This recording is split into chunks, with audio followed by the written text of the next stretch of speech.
Good morning, good afternoon, good evening, and welcome to today's Caffeine for the Soul. And the title of today's episode comes from a metaphor first presented by the Austrian-British, I guess he was a philosopher, Karl Popper. And he talked about clocks and clouds as a metaphor for systems. And he pointed out that clocks are systematic, they are linear, they are predictable. If something goes wrong with them, we know exactly how to narrow it down and how to fix it. And there's a predictable systematicity to how they work. So if you think of that as one end of the spectrum, that there are things in life that just operate like clocks obviously being one of them. I was thinking of other examples on my way into the studio today, and I thought of shooting pool, like billiards, is another example of something where it's highly predictable. Like you know exactly what's going to happen depending on what the speed and the angle of the ball hitting the other ball, and it's a clock system. Now the other end of the continuum are clouds, and clouds are pretty unpredictable. We know how they work. We know how they come into being.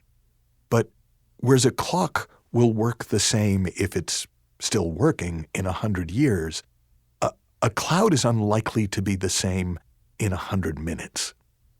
In other words, clouds are continually changing form and even disappearing from form and then reforming in a new form. And so they are largely unpredictable, and even with the science of meteorology, you know that even they can't even get the weather that predictably right, let alone which clouds are going to be available where. They never say, turn left at the cloud, because that cloud might not be there by the time you're in a position to turn left. Now, the relevance of this metaphor for our purposes is that human beings are more like clouds than clocks. But the way we try to find mastery, the way we study human psychology, is we try to make human beings into clocks.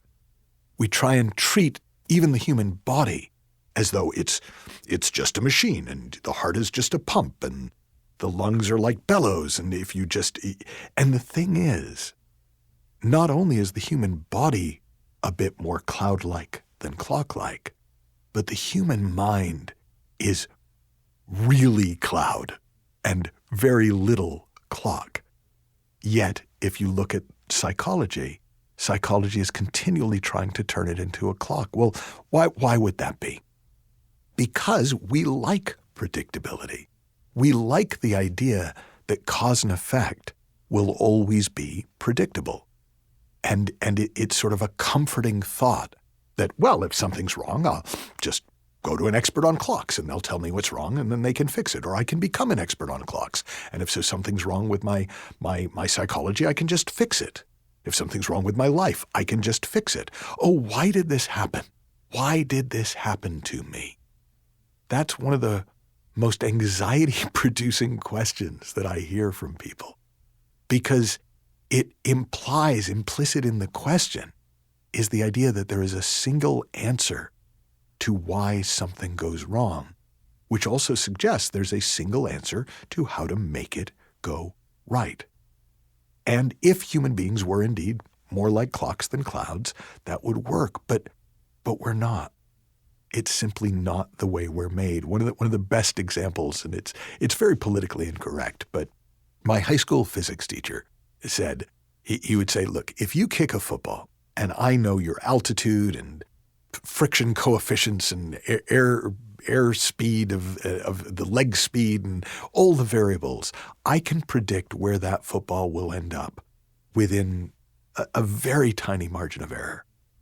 But if you kick my dog, there's no telling where he'll end up. Well, in the same way, we are living systems, but we try to treat ourselves as though we're fixed.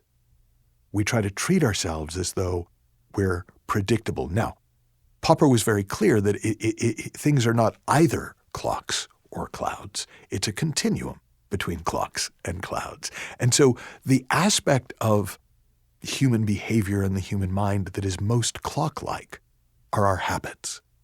So we all develop associations and habits. And some of those habits, like knowing how to open a door without having to figure it out each time, are very helpful. And some of those habits, like getting scared every time you hear a loud noise, are extremely unhelpful.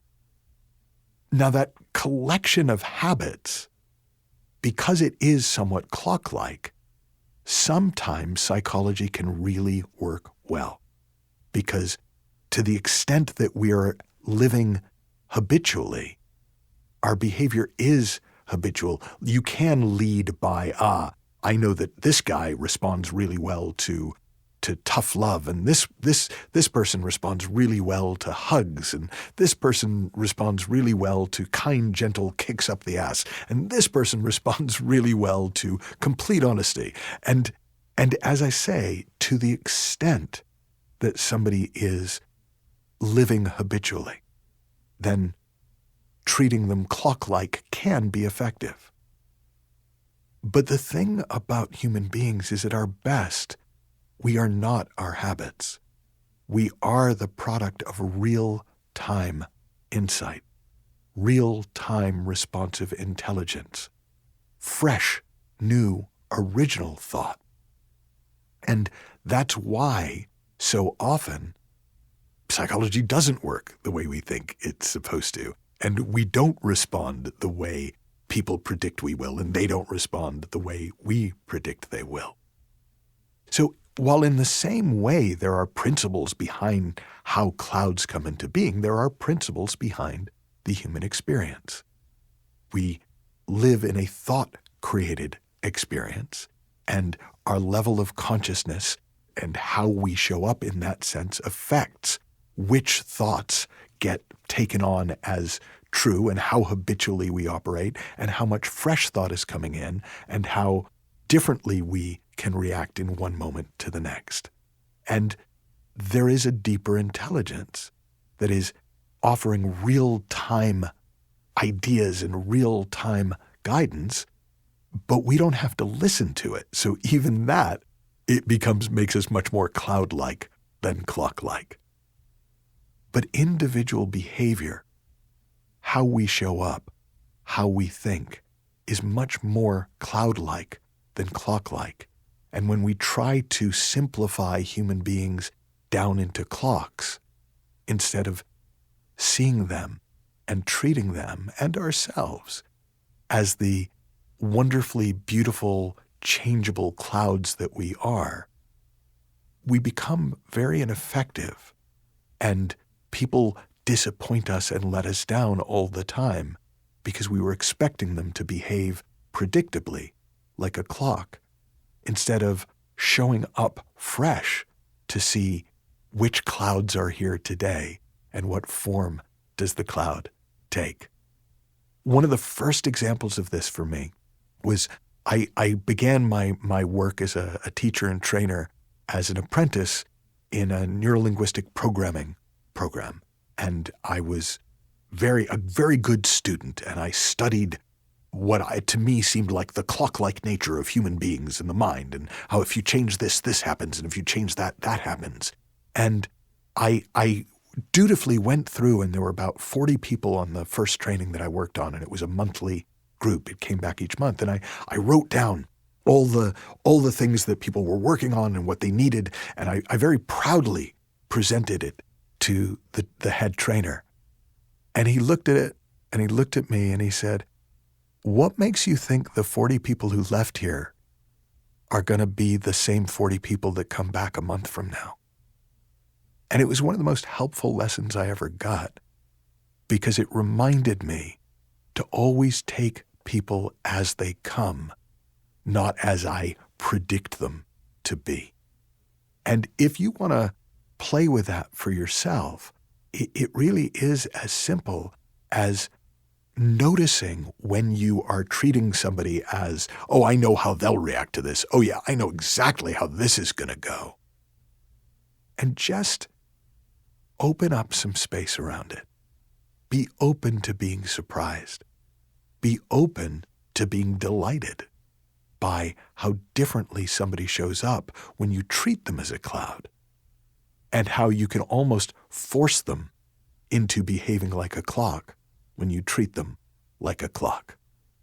If you want to learn more about this, not that metaphor, but how sort of the principles behind it, I do encourage you to check out our free basic course, which you can get at michaelneill.org/basic.